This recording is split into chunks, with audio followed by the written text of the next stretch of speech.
The judiciary is often regarded as the last hope of the common man. This is because the judiciary acts as a leveler, a place where men are equals. In Nigeria, the judiciary, though sometimes succumbing to manipulations, has fought a good fight to survive as an estate of the realm, which it is constitutionally and morally mandated to be. Many brave judges and lawyers paid a high price to ensure that the judiciary remains independent. But how is the country paying them back for their service?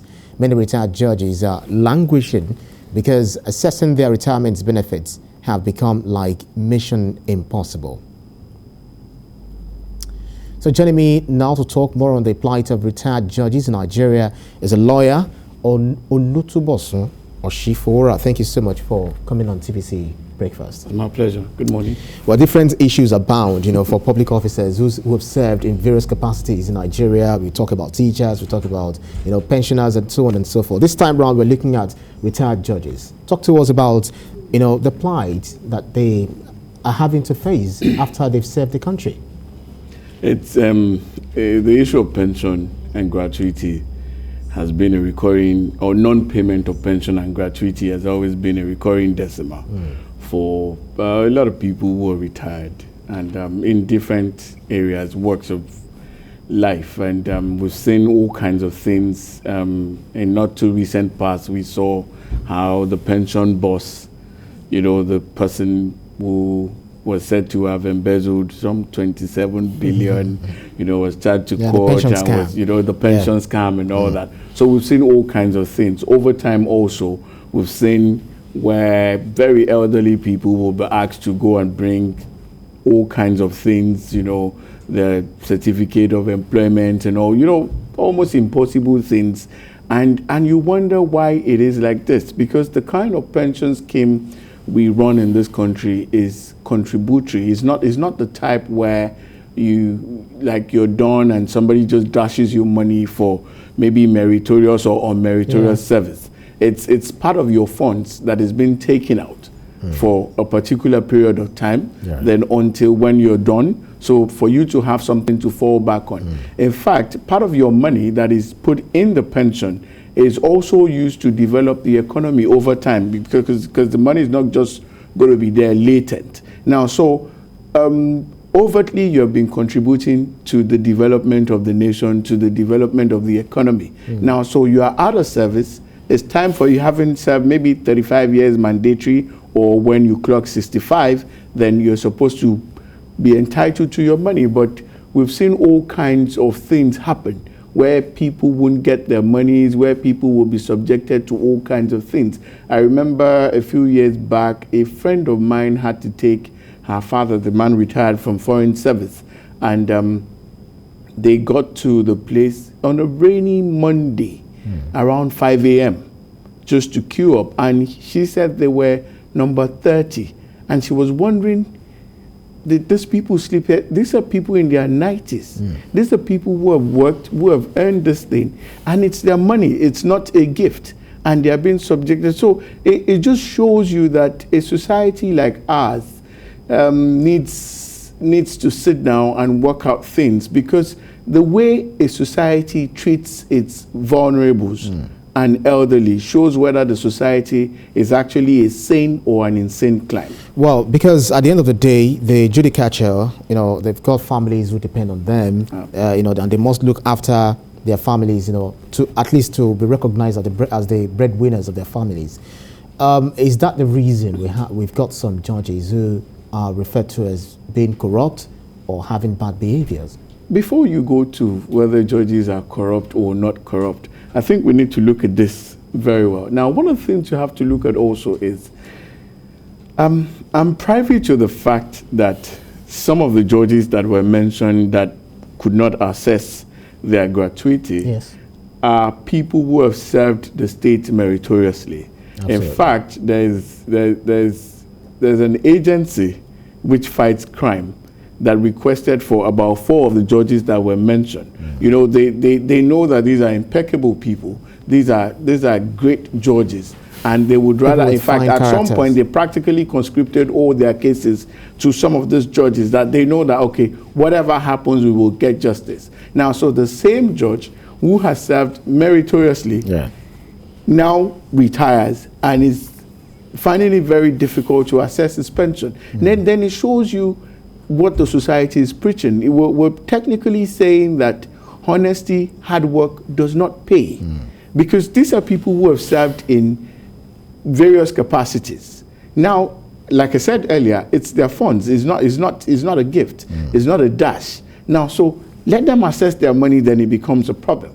Now, then you see buck passing to the extent that a judge had to go and file a case in court to assess his funds. That doesn't speak too well of it. The optics is bad. Well, by the way, the judiciary is supposed to be the third arm, the third arm of the government. Yes. So why is it that legislature takes a lot of money, you know, they smile to the bank with a lot of money, the executive decides who spends what? So why then is the judiciary left to wallow in want? That's why we had the fight for judicial autonomy over time. And like it or not, kudos to the present administration, the federal government. I mean, you saw when the president signed Order 10 where, you know, allowed for judicial autonomy. But, you know, coming down to the states, it became a problem. Because what the agitation was basically that, see, if the executives can get their funds, the legislators can get their funds, then let the judiciary manage their own funds. Let's look at the fundamental issue here. Why is it like that? Is it the Constitution? Is it that some are not just trying to do what they're supposed to do? Why exactly? The Constitution is clear, and like I always say, there are no bad laws. No matter how horrible, you know, some people have come up to say our laws are not adequate. There are no bad laws. You only have bad enforcers. You have people who are not ready to enforce the law. And some people must pay for not doing their job. Why has it been so difficult? It's unfortunate. And as a matter of fact, one shouldn't be expecting that it is the judiciary that will be facing this kind of issue. If you look at the whole of 2020, there was strike. In fact, there was a solidarity strike by, you know, the federal judicial workers with the state, because they realized that the governors were just not willing to allow the judiciary at the state level to have access to their funds. They started, you know, dilly-dallying and trying to create something. And the laws are clear. The Constitution is clear. The president has signed to it. Everybody has done all the necessary things except the governors. So they were the ones stifling the judiciary, and they felt like, you know, it was just a case of like your big brother trying to hold your, maybe a visitor comes and gives you money, you know, and your parents go like, don't worry, let me help you keep it when you grow older. The judiciary is not less compared to the other two arms of the government. But it's unfortunate that, you know, it's a noble profession, and we're not given to, if the judiciary goes on strike, you know what's going to happen. If the judiciary decides to agitate the way other arms have gone about the same thing, you know, everything is going to scatter. It's a noble profession, full of noble people. Maybe one or two skirmishes here and there, but I mean, that does not define the judiciary in this country. Now, but over time, we realize that at this level, as far as judicial autonomy is concerned, it's the state governors. You saw when we engaged the governors, and then they came up with all kinds of meetings and everything. Then they called a truce and said, okay, you call off the strike, because it was biting hard on. Now, a state like Lagos State, doing fantastically well. Now, but other states are not, they're not implementing it. And these things are expressly stated in the laws. The laws are clear. The things are very straightforward. I mean, how do you explain owing a judge? It doesn't make sense. What you've just said, in essence, is that, well, honesty doesn't pay. So because the thing is this. Most times when you see people steal money in the civil service, they're trying to secure when they leave. Now, so what do you want a judge to do? Take bribe? What do you want a judge to do? I mean, collect money from people to provide justice. That is basically what this is about. If my pension and gratuity is not guaranteed, and I know I don't intend to die after 65. Now, so if that is not guaranteed, then you're telling people to find alternative means for sustenance. I'm not sure the kind of government we run in this country, the kind of democracy we practice, because we're supposed to have them as the what's it called? There's supposed to be separation of powers and checks and balances. So how's that been?